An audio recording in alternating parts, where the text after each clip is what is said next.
Salut tout le monde, enfin rebonjour plutôt tout le monde. On se retrouve donc pour cette nouvelle vidéo. La deuxième du jour, oui. Je vous fais chier 2 fois aujourd'hui, ça fait plaisir. Ça fait plaisir de venir vous voir 2 fois. On se retrouve donc pour la nouvelle formule que je fais depuis la semaine dernière. Donc c'est les critiques du week-end. Donc ça sera la troisième critique que je fais. Troisième vraie critique que je fais donc. Et donc ça sera porté aujourd'hui donc sur le Parrain 2, comme vous avez pu le voir. Voilà, l'édition DVD, je la montre quand même, voilà. En double. C'est en double DVD. Disque 1 et 2, voilà, pour combien dure le film? 3 heures, ouais. Plus de 3 heures, 3 heures et 12 minutes. Donc voilà, on va en parler, voilà. On va parler de ce film. De ce film. On va parler donc du 2. Voilà, ce film donc toujours réalisé par Francis Ford Coppola, toujours écrit par Francis Ford Coppola et Mario Puzo. Donc le scénario a été écrit par les deux. Et donc on retrouve les gros acteurs, donc Al Pacino, Robert Duvall, Diane Keaton, Talia Shire, voilà. Et puis on a un nouveau donc qui est Robert De Niro, donc qui joue Vito Corleone John, parce que la particularité du Parrain 2, c'est que ça ne raconte pas que l'histoire d'Al Pacino, ça raconte aussi la jeunesse de Vito Corleone, qu'il soit petit jusqu'à qu'il devienne ce qu'il est. Donc voilà, donc on va commencer tout de suite par donc le film commence. Donc on voit en fait, je crois que le début c'est ça, c'est qu'on voit Michael Corleone assis sur la fin du 1, c'est-à-dire qu'on voit Michael Corleone se faire embrasser la main, se faire appeler parrain par tout le monde. Et puis, donc écran noir. Et puis on se retrouve donc en 1901, à Corleone, en Sicile, donc en Italie, où on voit donc marqué en 1901 que la famille donc de Vito, voilà, le père et le frère se sont fait tuer. Enfin, le père s'est fait tuer parce qu'il a tenu tête au parrain de là-haut. Et puis on se retrouve donc dans un enterrement de leur père. Et puis on voit des femmes crier et tout. Et on se retrouve donc, on voit voilà, tout le cercueil qui passe, on les entend crier, on voit donc une femme et un petit enfant. Et donc l'enfant c'est Vito Corleone et la femme donc c'est la mère de Vito. Donc voilà, donc c'est les femmes crient parce que le frère à Vito Corleone s'est fait tuer parce qu'il avait voulu venger son père. Et puis donc la mère s'effondre en larmes quoi. Et puis on la revoit qu'elle va dans la propriété du parrain de Corleone et qui embrasse sa main, qui dit vous voyez vous avez tué mon mari et mon fils mais je vous embrasse quand même la main. Et puis lui normal, voilà il donne sa main voilà. Et puis donc voilà, elle lui dit qu'il faut pas qu'elle tue, elle le supplie de ne pas tuer Vito, elle dit qu'il est sage, voilà, qu'il ne parle pas beaucoup, voilà, qu'il lui fera jamais rien, il lui dit il est petit pour l'instant mais quand il sera grand il voudra se venger. Donc voilà. Donc voilà, et puis en lui disant ça, qu'est-ce qu'a fait l'autre? Et comment tu vois, vous voyez, à le prend le couteau qui était dans la poche du Don et commence à mettre un couteau sur la gorge au parrain et les gens commencent à voilà, les soldats, ceux qui sont en charge de garder le parrain le parrain quoi, commencent donc à la braquer, et puis elle a dit à Vito de partir, de s'enfuir, et puis lui s'enfuit en courant, mais moi je sais qu'elle n'aura pas d'alternative, enfin elle n'aura pas d'alternative, donc Victor il va s'enfuir, elle se fait comment dire pousser et se fait tuer, et donc Vito se met à courir et tout, et puis on retrouve la police, on se retrouve donc dans le soir, dans la nuit, dans la même ville encore, on voit la police quoi, qui est en train, la police, les gens qui travaillent pour le parent en train de chercher Vito, qui disent que tous ceux qui aideront enfin à trouver, à capturer Vito Corleone, oh putain,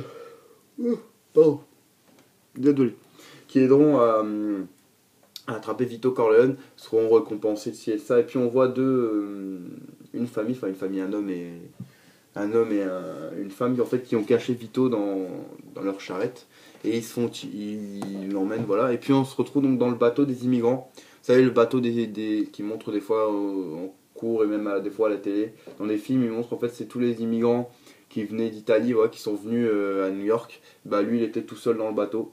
Et puis on le suit, enfin, il arrive et il se fait, voilà, donc il se fait contrôler, voilà, il passe à la visite médicale et on lui diagnostic une maladie. Là, c'était quoi? C'était là. Je sais plus, c'était là. Je crois que c'était. Je sais plus c'était quoi, vous m'avez dit, devait rester 4 mois, 4 mois en quarantaine, quoi. Et puis voilà, il va dans. Il parle pas, voilà, il va en 4 mois en quarantaine, et puis il se pose dans sa chambre, et puis il se met à. Devant la fenêtre où il y a la statue de la liberté, je crois. Et il se met à chanter, quoi. Et puis on se retrouve donc en 1960. 70, je crois, une connerie comme ça. Et donc c'est la communion, donc la communion c'est le... Pour les chrétiens, comment expliquer ça? La communion c'est après le baptême, c'est le truc pour que... En fait c'est apprendre tout ce qu'il faut à savoir sur la Bible, sur Jésus, sur la religion chrétienne, voilà, c'est des... Voilà, trucs comme ça après... voilà, donc pour faire bref, voilà, pour pas parler que de ça non plus. Donc voilà, et il se passe ça, donc il fait sa communion, quoi. Et puis on se retrouve donc comme dans tous les débuts du parrain, donc dans une fête, et là donc c'est la fête pour la communion du, euh, du fils donc à Michael Corleone, donc Anthony. Voilà, et voilà, c'est la fête, donc il y a plein de gens qui viennent chanter et tout. Et puis pareil, donc il y a le sénateur, je sais plus quoi, qui est tout content parce que Michael a donné un chèque pour les enfants. Et puis on retrouve donc comme dans tous les débuts, donc les gens qui veulent parler avec le parrain. Et puis on voit le sénateur qui vient parler avec Michael et Michael qui dit ouais moi je veux il a dit je voulais quoi, je veux les casinos de je sais plus quoi, mais je veux pas payer le papier pour pour être tranquille, quoi. Et l'autre il lui dit ouais bah vous allez devoir me donner 500 000 $. Et Michael il fait ouais mais le papier coûte juste 10 000 $, pourquoi j'irais vous payer plus cher? Et il dit moi le son je vous aime pas. Il a dit vous tous les gens de votre race, donc les Italiens, qui sont venus voler tout ce qui est à l'Amérique, voilà, aux gens qui sont vraiment nés en Amérique et tout, moi ça me fait ouais, ça le fait dégueuler, quoi. Il a pas dit ça, je me rappelle plus vraiment bien du dialogue, mais je sais que il disait ça. Donc voilà, il commence à parler tout. Michael dit de toute façon, moi je vais vous donner votre prix. Pour le papier, il dit zéro. Il dit je vous donnerai rien. Il dit vous nous donnerez gratuitement le papier avec le sourire. Tu dis bah on verra ça. Et puis il se barre normal, quoi. Ensuite un autre qui vient. Alors je ne me rappelle plus de son nom à lui. Je ne me rappelle pas plus du tout de son nom. Alors je ne vais pas non plus me tromper. Alors je sais que c'est un qui était avec le père c'est un ancien de la famille, voilà. Donc lui il vient et c'est lui qui a repris donc le territoire de Clemenza. Clemenza qui était dans le premier film. C'est Clemenza, vous savez, c'est celui que j'ai dit qui avait comment dire, Clemenza c'est celui qui avait appris à tirer à Michael, qui avait aussi tué Carlo aussi. Voilà, donc lui il s'est fait descendre aussi. Ça on le voit pas mais ils le disent. Donc il se fait descendre, c'est lui qui a repris le territoire. Et puis il dit que ouais, y a plein de gens qui viennent l'emmerder dans son territoire et tout. Puis Michael lui dit oui, j'ai pas le temps de parler. Donc voilà, après il se retrouve, voilà, la fête se termine. On se retrouve dans un dîner, il y a le vieux. Non, juste avant, donc il y a Connie qui vient. Donc Connie s'est remariée avec un riche, est devenue complètement une aristocrate, en parlant comme les riches et tout. Voilà. Voilà, donc après, donc on la voit parler avec sa mère qui dit ça fait 3 jours que j'ai envoyé la voiture à l'aéroport. Elle dit oh, je suis là maintenant. Elle dit ouais, j'aimerais parler à Michael, mais j'ai pas envie de faire la queue. Parce qu'en fait, tout le monde faisait la queue pour voir Michael. Comme c'était le parrain, il avait des choses à lui demander. Mais après, elle dit à sa mère j'ai pas envie. Et sa mère dit d'abord, tu vas aller embrasser tes enfants. Et après, tu iras faire la queue comme tout le monde pour aller parler à ton frère. Donc, quand elle arrive à lui parler, c'est pour lui demander. Donc, elle lui dit s'il se rappelle de son mari, quoi. Et puis, lui, voilà, ça se voit qu'il est pas trop d'accord qu'elle soit avec lui. Mais bon. Et l'autre, elle lui dit ouais, en fait, on aimerait bien voir des billets d'avion en première classe, pas quoi. Lui dit tu crois que je suis une agence de voyage? Enfin, il lui dit pas ça, mais il lui dit un truc, il lui dit un truc comme ça, et il lui dit tu viens me voir et juste pour me demander ça. Et puis après il commence à s'énerver, enfin à s'engueuler un peu et tout.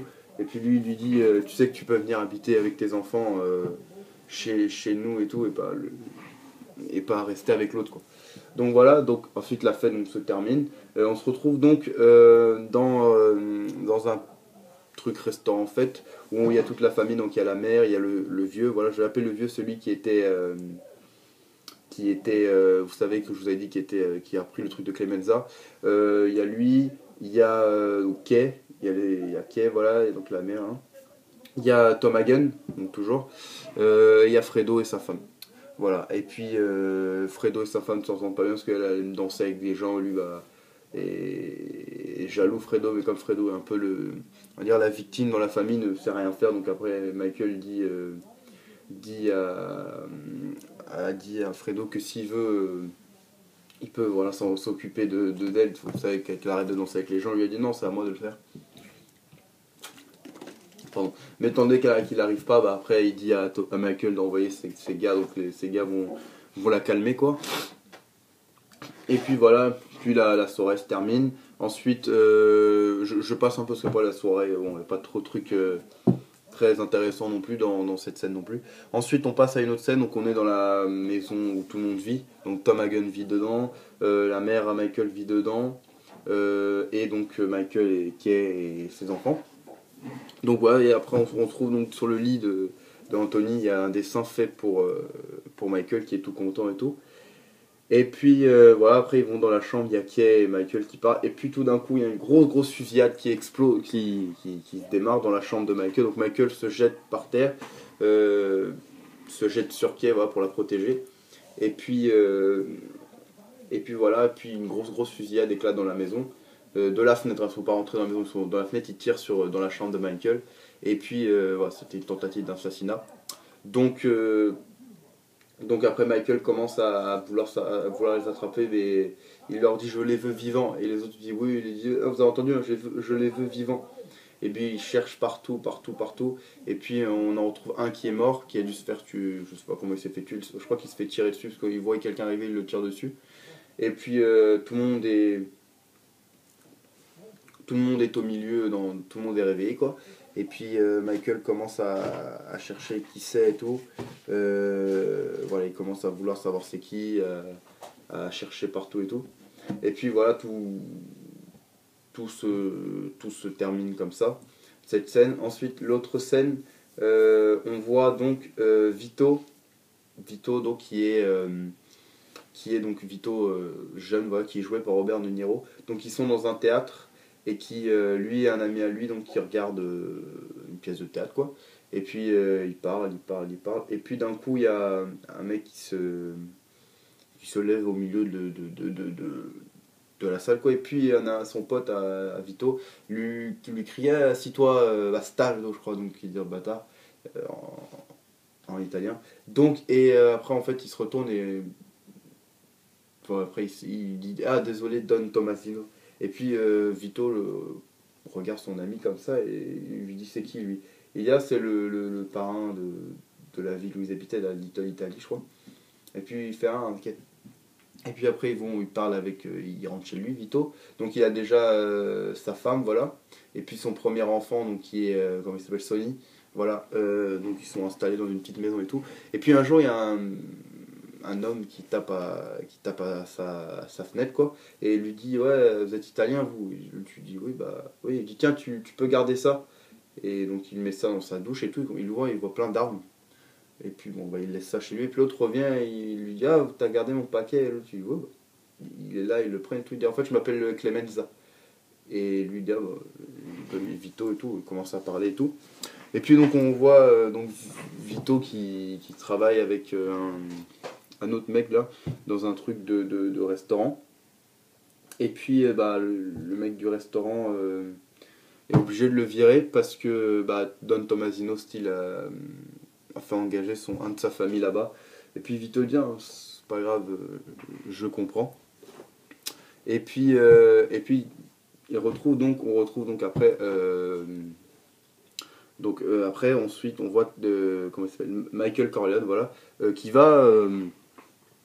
à Miami avec un mec voilà qui est un gros aussi voilà, parrain enfin pas un parrain de Miami qui était autant de encore quand Vito dans le film c'est dit que Vito et lui donc étaient en bonne relation voilà qu'ils avaient du respect l'un pour l'autre et puis bon, Michael a aussi du respect pour lui il fait affaire avec lui voilà pour l'histoire des casinos et tout comme lui a des relations partout donc ils se voient beaucoup, voilà. Et puis Michael a toujours une idée pour savoir qui a tiré dans sa maison et tout. Donc on suit Michael donc il va à Miami pour l'anniversaire de l'autre vieux et l'autre vieux donc a réuni plein de gens voilà de personnalités voilà beaucoup qui sont un peu comme Michael voilà et puis l'autre il fait un truc il dit ah merci à Michael d'être venu Michael qui est quelqu'un de qui tient beaucoup dans son cœur et tout. Enfin, Michael est vraiment honoré et tout. Et puis Michael se demande qui pourrait lui avoir fait qui a pu lui tirer chez lui quoi. Et puis il commence à se douter que ça peut être celui qui était donc je dis de Miami là. Parce que je sais qu'il y a des noms, je me suis pas rappelé dans le 2, c'est qu'en fait je sais pas s'ils le disent. Je crois pas qu'ils le disent. Non, ils le disent pas. Donc voilà, donc on va dire le vieux quoi. Donc pendant la fête du Nouvel An, qui se passe, qui se passe à Cuba, donc voilà, il a demandé à un de son truc d'assassiner le vieux quoi, qui était à l'hôpital. Et puis d'un coup, Michael pendant la soirée commence à remarquer un truc sur Fredo. Voilà. Et puis d'un coup, on voit qu'il sait que c'est Fredo qui l'a tué. Et donc quand c'est la bonne année, enfin déjà pendant la soirée, on voit que Michael a des trucs avec Fredo, il le regarde bizarrement et tout. Et puis quand c'est le moment de truc, il l'embrasse normal, ouais, il l'embrasse sur les deux joues. Et puis il le fait ce qu'on appelle dans les films de mafia, et puis voilà, dans la mafia quoi, c'est le baiser de la mort, ouais, il l'embrasse comme ça sur la bouche, quoi, comme, voilà, sur la bouche, ouais. Et puis il lui dit tu m'as brisé le cœur. Il a dit je sais que c'est toi qui a essayé de me tuer. Et puis d'un coup Fredo se met à courir, à fuir partout. Voilà, à partir de là, il le fuit, Michael dit viens avec moi, rentre, t'es mon frère, je t'aime, voilà, je te ferai rien. Et puis Fredo commence à fuir de Cuba. Et puis fin de cette scène, donc on se retrouve donc en arrière encore. On retrouve Vito qui est avec Clemenza et Tessio et qui sont en train de dire ouais moi j'ai plus de travail ni rien donc pourquoi on ferait pas voilà on ferait pas comme Don Tomasino voilà on montrerait pas un petit truc comme lui quoi et puis il commence à monter et tout il gagne de l'argent en vendant des trucs un peu plus chers en volant et tout et puis à un moment pendant qu'il fait son travail Vito Don Tomasino rentre dans sa camionnette lui dit ouais toi tu fais de l'argent et lui il dit ouais voilà je fais mon petit business tout il dit ouais bah tu vas devoir me donner un peu d'argent et puis Vito le regarde et tout donner un peu d'argent et puis après il dit ouais tu vas me donner de l'argent tu sais qui je suis moi et puis il a dit allez tu me donneras ça toi et tes amis vous me donnerez 7 dollars chacun je crois que c'est ça c'était bah, déjà 7 dollars avant c'était beaucoup mais voilà et puis voilà, ils lui disent ça, et puis ils se retrouvent sur le table, et là tu dis, Clemens a dit, moi j'ai pas envie de donner 7 dollars à ce mec, et puis, non, c'était sûr qu'il dit ça, et puis Clemens a dit, c'est mieux de payer, vous savez, cet homme et tout, et puis Vito il dit, vous inquiétez pas, donnez, donnez 7 dollars chacun, et puis, je vais donner 7 dollars que moi, ça lui fit faire, t'es sûr, il dit oui. Donc on se retrouve donc pendant la fête qu'il y a dans la ville. Et puis il se retrouve dans un café et tout. Et puis Don Tomasino il dit alors t'as mon argent. Il dit j'ai que 7 dollars à vous donner. Et l'autre il commence à s'énerver et tout. Il dit ok tu veux pas donner mon argent. Demain t'as intérêt à me ramener mes 14 dollars. Truc comme ça. Donc il le laisse partir et tout. Et puis on suit Don Tomasino dans la ville qui se fait embrasser la main et tout. Et puis la caméra en fait s'élève doucement. Et puis on voit en fait Vito, donc par Robert De Niro, suivent sur les toits. En fait, lui, il est sur les toits, il le regarde où il va. Il arrive dans un appartement. euh, Vito passe par une fenêtre. Il est dans les escaliers, contre le mur, voilà, caché comme ça. Il attend que Don Tomasino arrive. Don Tomasino, il doit rentrer chez lui. Il rentre chez lui. Et en fait, il a un gun comme ça, Vito. Et il a mis un. Comment on dit il a mis une serviette blanche dessus. Et il cache comme ça. Il cache comme ça. Et puis quand Don Tommy se retrouve, il se retourne, il arrive comme ça, Vito arrive devant lui et lui tire 3 balles dans le ventre et une dans la tête. Avec le truc pour, je crois, pour que ça fasse moins de bruit. Donc on voit que l'autre il tombe par terre et tout. Et puis Vito prend l'argent en fait, il lui avait donné les 7 $. Et puis il se casse. Il casse, en fait il remonte sur le toit, il casse en deux en plusieurs morceaux le pistolet. Et il met tout ça dans des trucs, dans des conduits. Et puis il se barre en bas, quoi, et puis il retrouve ses enfants, normal. Et puis voilà, donc après on retrouve. Donc après on retourne dans l'histoire de Michael. Donc on retrouve Michael donc qui était un peu mal en fait, parce qu'en fait ils ont failli assassiner le vieux, celui de Miami, mais ils ont pas réussi. Donc voilà, donc Michael ne dit pas que c'était lui qui avait fait assassiner. Et puis. Et puis voilà. Et puis là, on se retrouve donc Michael qui s'est fait en fait arrêter par les flics pour truc par le tribunal pour on va dire qu'est-ce qu'on pourrait dire qu'ils avaient dit pour truc de mafia en fait, voilà, pour vente de drogue, truc du jeu et tout, voilà. Et donc il se retrouve donc c'est Tom Hagen qui va défendre Michael Corleone. Et puis on se rend compte en fait qu'à force du procès, il y a un témoignage qui sera clé. C'est le témoignage en fait du vieux que je vous avais dit, qui était là au début, qui était au truc de Clemenza. En fait, lui, il avait fait une déclaration aux flics, étant donné que Michael c'était le chef de la mafia, qu'il avait été engagé pour tuer des gens, pour contrôler un secteur et tout. Et puis on le voit qu'il est au FBI tout content. Et puis vient le jour où lui est appelé à la barre. Et donc il va à la barre et tout. Et puis quand Michael arrive, il y a un vieux qui est avec lui, quoi. Et puis on voit que le vieux qui prend le truc Clemenza, sa tête, au lieu avant il souriait, il faisait des blagues. Et puis on voit que sa tête commence à se déformer. Il devient de plus en plus sérieux. Et puis le juge lui demande, ouais, c'est qui celui qui est avec vous? Il dit, ah, c'est le frère du vieux qui est à la barre, voilà. Il est venu pour aider son frère pour l'aider psychologiquement. Et puis après, le juge dit, ok, le juge dit, pourquoi vous m'avez pas dit que lui venait? Il m'a dit, ah, mais il parle pas anglais, enfin il parle pas notre langue, quoi. Et puis le juge demande à dire, donc Michael Corleone, donc comme vous avez dit dans la déclaration, Michael Corleone est donc le parrain, celui qui vous avait donné des ordres de tuer celui qui donne les ordres, quoi. Il dit qui est Michael Corleone? Moi je connais pas de Michael Corleone. Comment ça c'est le parrain? Je sais pas le parrain. Il a dit, moi non plus je suis pas dans une organisation maffeuse, hein. Il dit, moi j'étais avec son père pour des trucs de l'huile d'olive. Et il dit, ouais, mais en fait, vous nous avez dit des déclarations sous serment. Il dit, ah, mais moi j'ai dit tout ce que vous vouliez savoir, tout ce que vous vouliez entendre, hein, même tout ce que j'ai dit c'est faux et tout.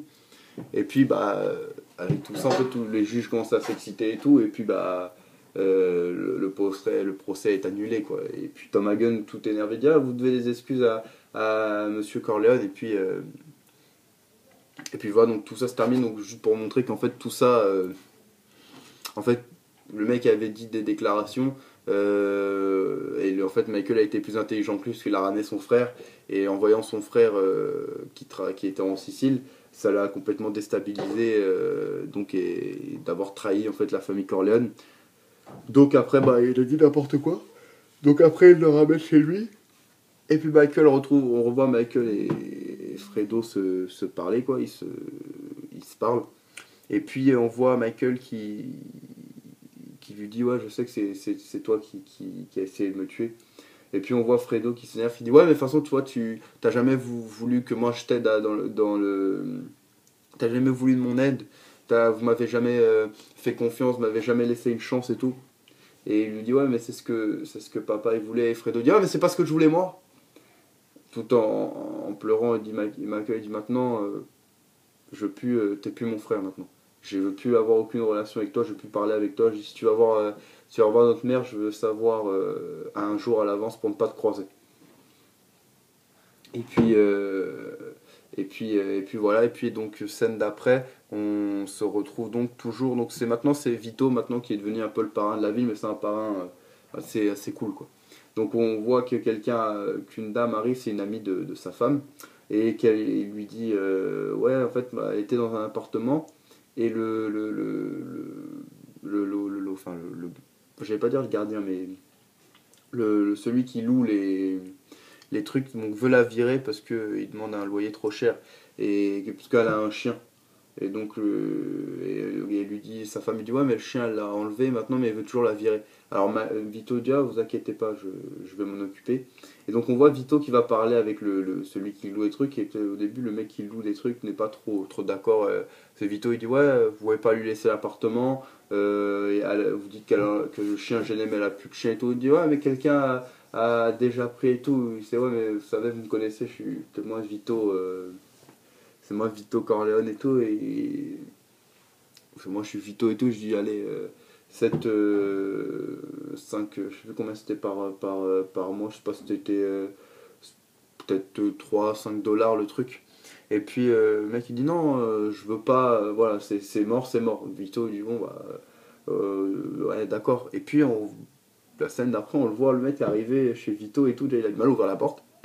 Et puis il y a Don Corleone et je crois qu'il lui embrasse la maca. Si je vous avais pas reconnu, ah, c'est bon pour vous. Et l'autre il dit ah, elle peut rester et tout pour le 5 dollars. Il dit ah, mais et si je vous dis qu'elle paye 3 dollars, il fait sa tête à se défendre. 3 dollars, oui, 3 dollars si vous voulez, oui. Et il dit après, si elle ramène son chien, oui, oui, tout ce que vous voulez, Don Corleone. Et puis, quand il se barre, il a déjà du mal. Après, Don Corleone dit ah, merci à vous. Il dit non, non, non, merci à vous. Puis il se casse le mal à ouvrir la porte pour sortir. Après, ils se mettent à rigoler, les quatre. Et puis, voilà, et puis on se retrouve donc on se retrouve donc en Sicile. Donc il retourne en Sicile, Michael, et là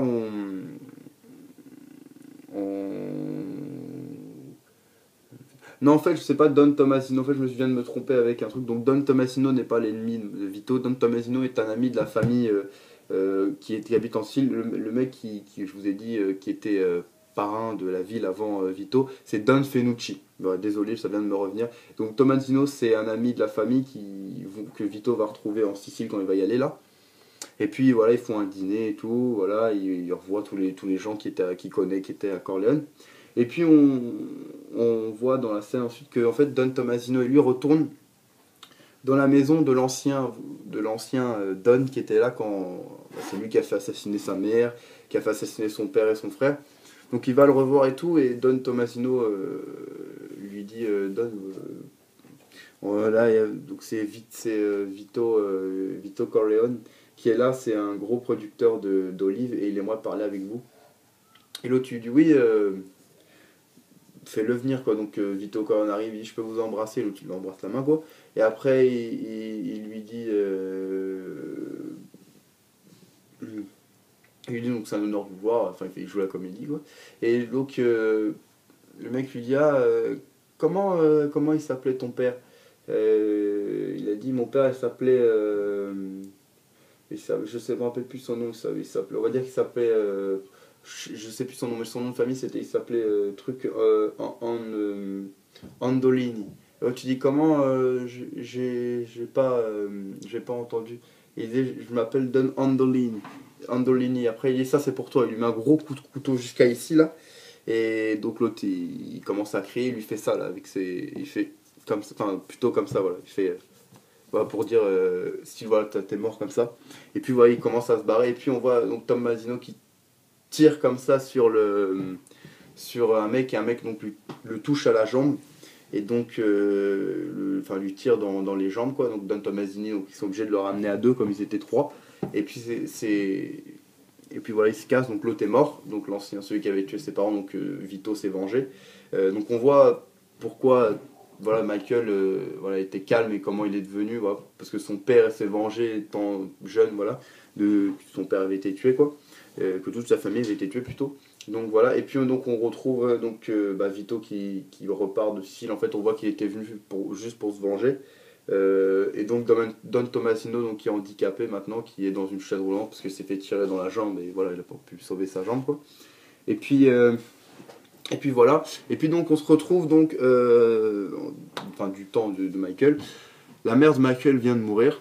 Et enfin non, juste avant qu'elle meure, il y avait une scène où Michael demandait à sa mère, avant qu'elle meure, ouais, il disait comment papa il faisait voilà, pour contrôler tout ça, pour savoir tout avant tout, pour savoir tout avant tout le monde et pour être calme, quoi.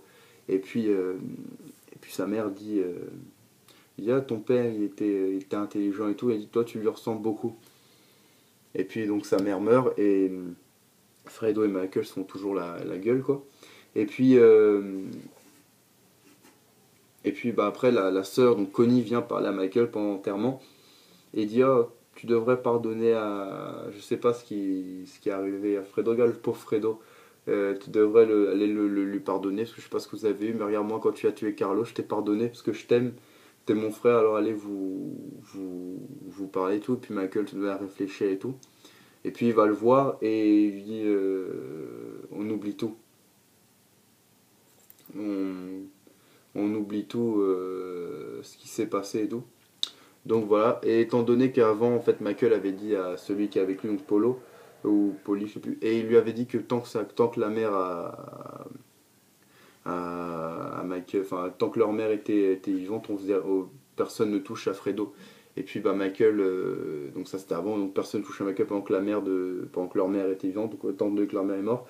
Michael donc lui dit bon Fredo je te pardonne. Et puis ils s'embrassent et tout. Et puis donc on se retrouve donc avec Michael et Kay qui parlent et tout et Kay dit Michael dit oh, pourquoi il dit tu vas où? Elle me dit ah, mais je repars on repart chez je sais plus c'est à New York je crois ou non on repart je sais plus voir sa mère quoi un truc comme ça et puis là Michael dit ah ben nous on repart tous demain et elle dit ah mais moi je repars pas avec toi et puis on voit que Michael s'énerve, dit oh, je sais ce qui s'est arrivé avec la fausse couche et tout, je sais que c'est dur, voilà, mais on va quand même réussir à sortir de ça. Il dit ah mais Michael t'es trop bête. Elle dit c'était pas une fausse couche et lui on voit que son visage se déforme et il dit comment ça pas une fausse. Il me dit c'était un avortement Michael. Et d'un coup on dirait qu'en fait dans son visage on voit que il tombe de haut quoi, il tombe de 3 étages vu la tronche qu'il faisait. Et puis elle lui dit ah elle lui dit t'es trop bête Michael. Je sais que t'es un Italien, vous n'aimez pas ça les avortements, ouais, parce que de ta race italienne là. Et puis il met une grosse claque comme ça là, mais on dirait que c'était un coup de poing claque le mec. Je sais pas ce qu'il a fait, mais elle est tombée sur le canapé lui avec presque. Et il dit t'emmèneras pas mes enfants. Il t'a dit si je les emmène, il est tout fort. Non t'emmèneras pas mes enfants. Et l'autre lui il a dit si je l'emmènerai. Et elle a dit tu t'emmèneras pas mes enfants. Il a dit mes enfants ils sont à moi, tu vas où tu veux mais t'emmèneras pas mes enfants. Et puis donc on se retrouve donc après. Donc c'est la scène où donc le vieux qui était à la prison parle avec Tom et puis Tom dit donc ouais on sait ce que t'as fait, ce que t'avais voulu nous balancer, bon, bah, tu nous as pas dit et tout. Et tu dis ouais mais bon c'est voilà j'avais balancé mais parce que j'avais peur et tout et puis comme personne m'écoutait une chronique comme ça. Donc il parle avec Tom Hagen et tout et puis Tom lui dit ouais mais des fois vaut mieux mourir seul dans son bain, avoir fumé un bon cigare que se faire descendre. Et puis il lui dit bon bah adieu vieux. Puis le vieux reste peinté devant la grille. Et puis on le retrouve donc le vieux et les gens les sans qu'ils ils jouent aux cartes et tout. Il dit ah t'es où là? Et puis ils ouvrent la porte et on voit en fait que le mec c'était à Eleven dans son bain, il était comme ça. Donc voilà. Et puis on retrouve donc Michael qui a tué voilà qui est dans sa maison voilà un matin et puis Fredo et son fils ont l'habitude d'aller pêcher quoi et donc là d'un coup, donc on voit ils allaient y aller, et puis Connie dit à Anthony, ah viens, ton père veut t'emmener quelque part. Et puis Anthony on souffle un peu, Fredo dit, ah si va, écoute ton père va, on ira demain à la pêche. Et on voit que Fredo donc il est là et tout, et il est en train de pêcher. Et il avait raconté qu'en pêchant il disait des prières, donc c'est le Ave Maria, qui est comment dire, une prière voilà, que les chrétiens font quand ils font le rosaire, donc quand ils font le chapelet, c'est la prière quoi. Et puis je sais, parce qu'en fait c'est comme ça qu'on fait, ce que j'avais avant, je ne l'ai plus là, mais c'est vous savez, la style est là. Attendez, je vous montre, donc voilà, le rosaire c'est ça, on part de là, et puis on fait la même prière, donc le Ave Maria tout le temps. Et puis donc on voit donc Michael qui est à la fenêtre qui regarde au loin la barque de Fredo, et puis Fredo est comme ça en fait la tête baissée en train de prier, donc en train de dire le Ave Maria. Et quand il est en train de le faire, donc on voit la main de Polly qui tend une arme et qui tire sur Fredo. Et puis bah Fredo se fait tuer quoi. Et donc la dernière scène, c'est encore un flashback. C'est donc pour l'anniversaire de Vito. Avant, voilà, il y a Sony. Voilà, donc il y a James Caan qui revient, et donc Tom Hagen, Fredo, Connie, voilà, ils jouent dedans. Et pour l'anecdote de cette scène, Marlon Brando aurait dû être dans cette scène aussi, mais il n'y est pas, parce qu'ils se sont engueulés avec James Caan, ils se sont pris la tête pour des histoires, donc Marlon Brando n'a pas voulu le faire comme James Caan faisait la scène. Donc on le verra pas, mais on l'entend juste à la fin, ils disent, voilà, tu vois ce qu'ils ont. Donc on voit que donc ils parlent... Sony parle des gens qui vont à la guerre et tout. Il dit à tous les Italiens qui vont à la guerre, ouais, c'est tous des vendus et tout.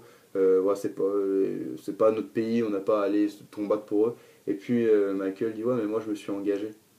Et puis il le regarde tous, il dit tu t'es engagé pour. Il dit moi je me suis engagé dans les Marines pour aller combattre, voilà, pour aller combattre quoi. Et puis Sony commence à se lever, à vouloir se battre, enfin à vouloir frapper Michael, et puis tout le monde le retient. Et puis Fredo lui dit ah c'est bien, moi je suis content pour toi et tout. Et puis Tom a dit ah mais t'aurais pu nous le dire, nous on t'aurait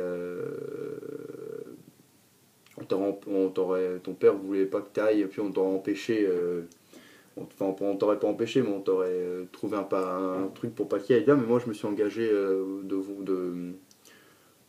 bah, il le voulait vraiment quoi, c'est lui qui on l'a pas obligé, c'est lui qui a voulu y aller.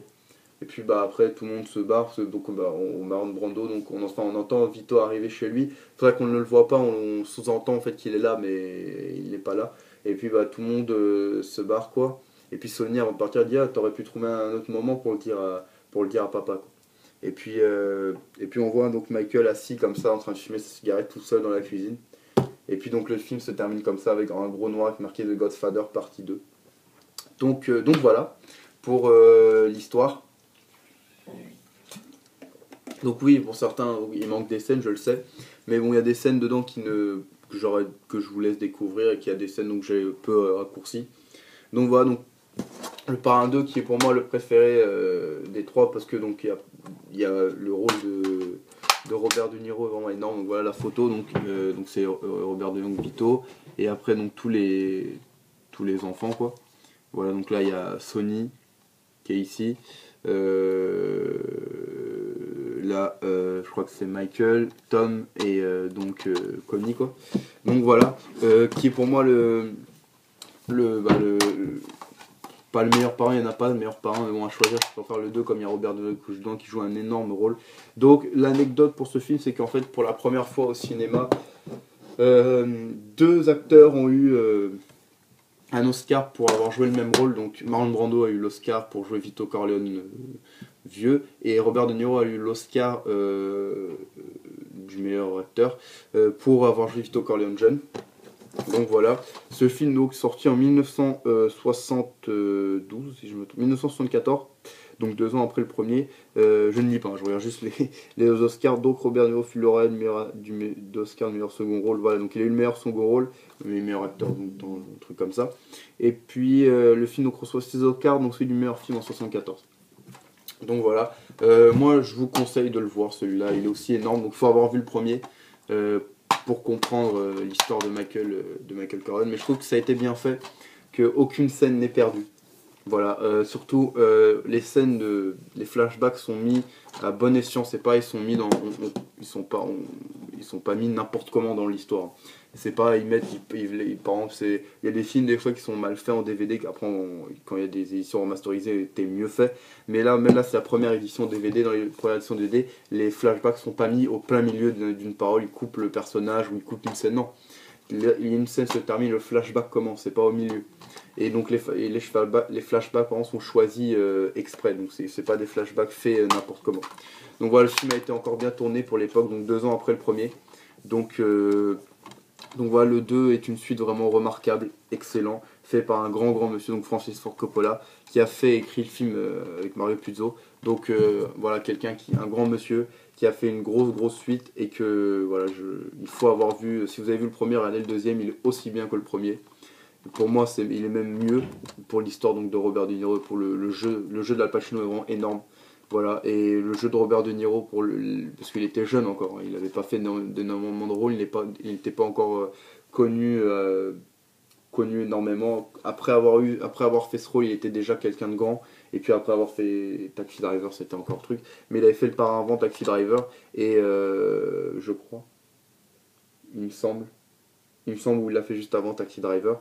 Et voilà, grâce à ce rôle, Robert De Niro est devenu quelqu'un de grand, quoi. C'est devenu un grand. Et puis le jeu d'Al Pacino dedans est vraiment énorme. Voilà, il joue très bien. Al Pacino est un grand acteur dedans. Et puis les décors, voilà, les décors de la Sicile sont bien faits. Et puis voilà, les dialogues sont énormes, les scènes pareil. Une scène à voir, la scène culte dans le Parrain 2 peut-être, la scène déjà du tribunal voilà, comme j'ai dit, quand son frère arrive, et puis là-bas la scène de la mort de Fredo, quoi. Donc qui sont des scènes vraiment très fortes, surtout la dernière, la scène de Fredo est très dure, voilà. Donc voilà, pareil dans celui-là, trahison, voilà, les trahisons entre frères, donc qui est très dur. Donc voilà, un super film, voilà, que je vous conseille de voir, et puis voilà. Donc le Parrain 2 pour ce soir, donc j'espère que cette critique vous aura plu, voilà. J'ai essayé de faire bien comme pour l'autre. Voilà, le Parrain 2, donc à voir aussi. Pour vous, moi je l'ai revu il n'y a pas très longtemps. Ou il n'y a pas très longtemps. Donc voilà, un super film, vraiment une super suite à classer dans les meilleures suites du cinéma. Parce qu'une suite c'est toujours dur à faire. Dans n'importe quel film, une suite d'un film est énorme. Surtout quand l'impact par exemple, du Parrain 1 a fait l'impact qu'il a fait, qui est le premier et l'un des meilleurs films de l'histoire du cinéma. Donc c'est dur de faire une suite qui peut être égale au premier, bah, celui-là, je n'ai pas peur de me lancer. Le Parrain 2 est quasiment égal au premier. Voilà, je ne dis pas qu'il est égal parce que beaucoup de gens vont me dire non, c'est pas vrai, il n'est pas égal, tu parles pas de ce que, mais pour moi, alors je dis qu'il est quasiment égal, mais pour moi, pour ma part, c'est mon avis, il est égal au premier. Étant donné, voilà, il est égal au premier, aussi bien que le premier. Après, c'est vrai, dans le 1, déjà on a Marlon Brando qui joue énormément bien le Parrain. Voilà, on a l'histoire et tout, mais pour moi, il est égal au premier. Voilà, il est vraiment énorme et voilà, c'est une suite vraiment remarquable. Et je remercie Francis Ford Coppola d'avoir fait cette trilogie.